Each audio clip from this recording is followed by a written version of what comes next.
everything better. Your explanations are of very profound and true value, so no further explanation is necessary for that. It would truly be superfluous. Quetzal says Patar's words are of deep truth. I can only confirm them. Semjase says the entire teaching of the Spirit proves the correctness of your explanation, according to which I can only echo the words of Father and Quetzal. From my point of view, I would just like to mention to this that, unfortunately, it is still very strongly widespread among the human beings of Earth, to hold to old and unreal things in an egoistic manner, and not to let themselves be taught, for through this, certain advantages can be obtained, and it seems much easier to live with these than without them. But this is a very serious self-deception and self-endangerment, which leads to personal demoralization and causes discord and destruction. Billy says of course, but that just doesn't want to be accepted. But let's leave this, for if Patar can already be seen from the view screen, then I would still like to ask him another question, which has already been sitting in my stomach for a long time. May I? Patar says of course, but I also have some explanations to give. Billy says okay, then I would just like to ask, what's the deal with the so-called Semjase images? And what is to be thought of the Frenchman Claude Vorilhon, who calls himself a leader and rail? Patar says excuse the expression, my friend, but this Vorilhon is certainly the craziest wheeler/dealer in matters of alleged contacts with extraterrestrial intelligences. In his order of magnitude, he even surpasses Karl Michalek, Elizabeth Klarer, and George Adamski. Concerning the Semjase images, there is only so much to say, that they are based on forgeries. First of all, the alleged figure beside the alleged beam ship is just a doll. Secondly, even the object itself is just a model. At the time, the man just wanted to allow himself a joke, but he didn't count on the reaction of those who fanatically concerned themselves with such matters. So he then also wrapped himself in silence and hardly lets anyone approach him in this matter. But now, my friend, I still have to give you some explanations, which I would have had to give you one way or another, and thus, I would have become active in your conversation anyway as a result of the analyses of recent weeks. All sorts of data have now arisen, on which I have to take a stand and give explanations. First and foremost, I would like to say that we were very thoroughly occupied in clarifying the possibilities in reference to your activities. As a result of this extremely thorough clarification, it has become clear that your constant objections are of the greatest entitlement, in relation to the need for your use in and for manual activities at the center. Despite the long learning opportunities of various group members, the time period wasn't used in a decisive form, according to which the necessary knowledge for most occurring works actually isn't available, which truly requires that you, who are mighty in the necessary knowledge, accordingly concern yourself with them, and that you give your instructions and also exercise the necessary control. Hence, your work area is the following one. In the first and most important place is the fulfillment of all works related to the direct fulfillment of the mission. 2. In second place, your center should attain the right and appropriate formation and should achieve good and maximized returns. Therefore, you should be responsible for planning out the necessary works and for determining the division of work. Thus, it is up to you to determine what types of work should be implemented and where something is to be changed, renewed, or created, etc. This should be your task in the second place, since you alone have the necessary and appropriate overview of everything according to our analysis. 3. In third place, you should transfer the responsibility for the completion of certain occurring activities and works to yourself, since you are of the conviction that you are in a position to implement these matters better in your own way and for the better use of the center and all those involved. For the final and ongoing control of all matters and works at the center and around our entire mission, which is in the competence of you all, should fall into your responsibility. 5. It is to be determined, according to the advice of the High Council, that you should henceforth take over the leadership position of the center and all related matters for the time that you are still alive. Thus, you should be determinant in the first and last instance, since you alone have the ability to bear this responsibility for the time being. You will have to give decrees, which should be valid as determining in continuous sequence. Failure to comply with these determinations must be punished by an irrevocable exclusion from the group. 6. It is your responsibility in the future to be concerned about the succession of the center's leadership and to train the suitable personality for this, once you are certain of this person. At the same time, your special attention in the material sphere, regarding the factors of anti-materialism and modesty, is valid, and this must be developed in the leader in a good form.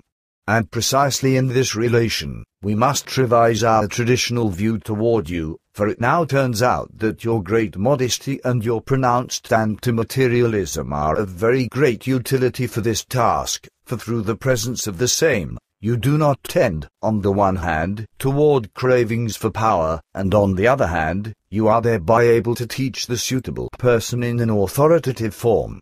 But now, this also guarantees you to oversee financial issues clearly and also to check over these in due form, etc. So we now recognize, through the most detailed analysis, that your modesty and your distinct anti-materialism are of very great value, even if we cannot approve of the fact that you and your family are often in certain need as a result of this, which must truly be brought to a change on your part.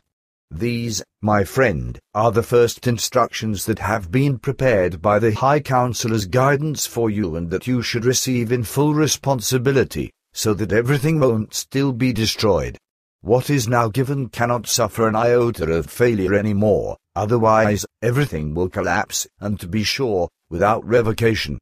But so that this cannot happen, you, as the responsibility bearer for all matters of the group relating to the mission, should henceforth attend to the tasks additionally mentioned to you.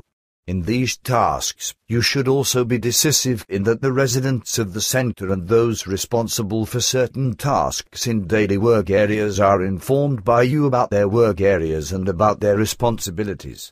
The current residents should be decisive about their work areas in their circles, and their instructions should be as determining in their work areas as your instructions.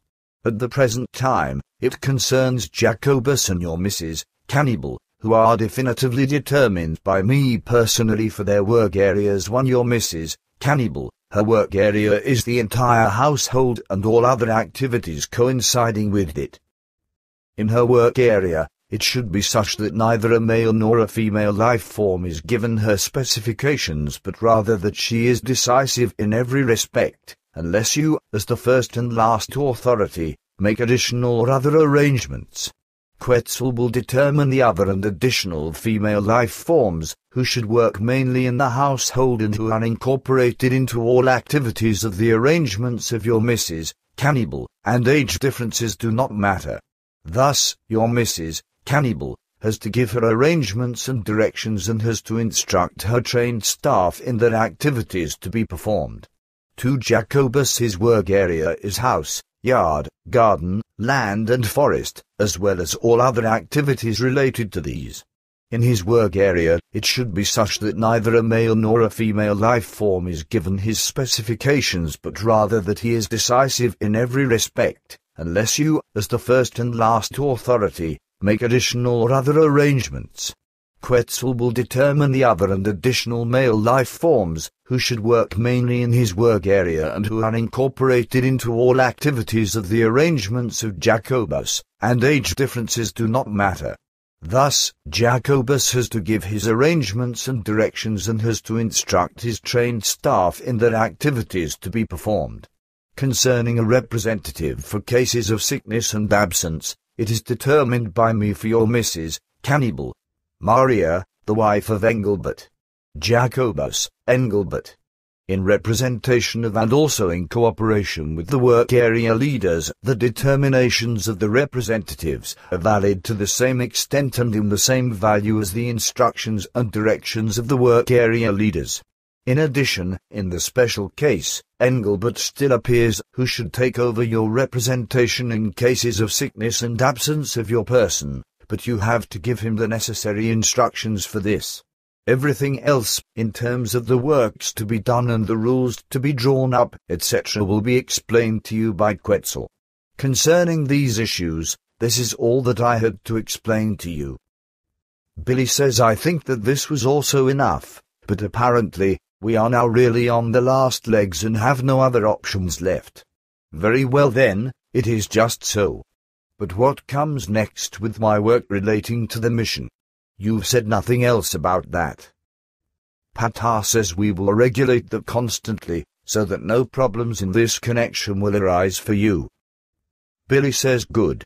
But just now, I've found out that you designate my wife, quite originally, as Mrs. Cannibal. I have, unfortunately, forgotten to ask her whether it is fine for her. Patar says don't worry, I've registered her thoughts. Billy says then I will say nothing more. Patar says it also isn't necessary because her consent is present and given. Declare to your Mrs. Cannibal, my dearest and deepest thanks for that. But now, my friend, I have to explain something else further, so namely something of urgency in reference to the Sohar Centre, about which Quetzal will still have to give you a variety of information. In the future time, you should hand over all the concerns surrounding the Sohar Centre to those who have been determined by us for this task, so at the present time, to Jacobus and your Mrs. Cannibal. Consequently, you should strive hard to lay down the necessary explanations for the new introduction in written form, so that this can be learned in detail by the responsible persons through good study, in order for them to be able to take over their task to the full extent, so that they can give the introductory explanations, etc. themselves after a certain time. But for the time being, it is still your task to carry out the introductions yourself, but only until the time when both of them will be able to take over this task completely. As an approximation, this period might claim about 12 months to 16 months. But after that, you should only act vicariously. Henceforth, you should also no longer perform other Sohar Centre tasks under any circumstances, except in vicarious form in the case of the illness or absence of one or both of the responsible persons, so of Jacobus or of your Mrs. Cannibal. Billy says, and what if one of the two has simply gone to bed? Patar says that is no reason for the fact that they don't fulfill their responsibility. But in special cases relating to this, you can then freely decide whether you want to take over the task of representing, but this shouldn't become the habit. And what I still wanted to explain just now, both of them, so therefore Jacobus as well as your Mrs. Cannibal, must strive in very strict form for the fact that when they enter the Sohar Centre, they truly shut off all their thoughts, which, unfortunately, has not yet been the case in a satisfactory form. This way, they won't impair the vibrations of the Sohar Centre, which then, in turn, find expression in the vibrations of those reclining and affect these negatively. All Sohar Centre users can confirm the difference between the two of them and you at any time because they inevitably have to tell the difference. You can completely shut down all your thoughts in true perfection and, thus, can stay in the Sohar Centre for a very long time, without any vibration being affected by it, which is also the reason why, just in other regard and in other values, we can safely approach you. But since your Mrs. Cannibal and Jacobus are not yet able to act in this manner and are still constantly permeated by thoughts, when they enter the Sohar Centre, the centre's vibrations are impaired, and these then settle themselves into those reclining and fill them with restlessness and also impair their exercises. At the same time, true love also plays a very important role, as you do, indeed, know. Differentiated love may in no way be present for the individuals who are to be brought into the Sohar Centre. An authoritative, sincere love must be uniformly given by the representative and responsible person, who is registered by those brought in and whose vibrations are collected. This gives them the security of peace and security itself, as well as the security of love. It is completely clear to us that neither Jacobus nor your Mrs. Cannibal are capable of radiating this necessary love for one's neighbor in such a measure as is owned by you and as you are able to do, but they shall both strive very quickly and in good measure to develop and acquire this to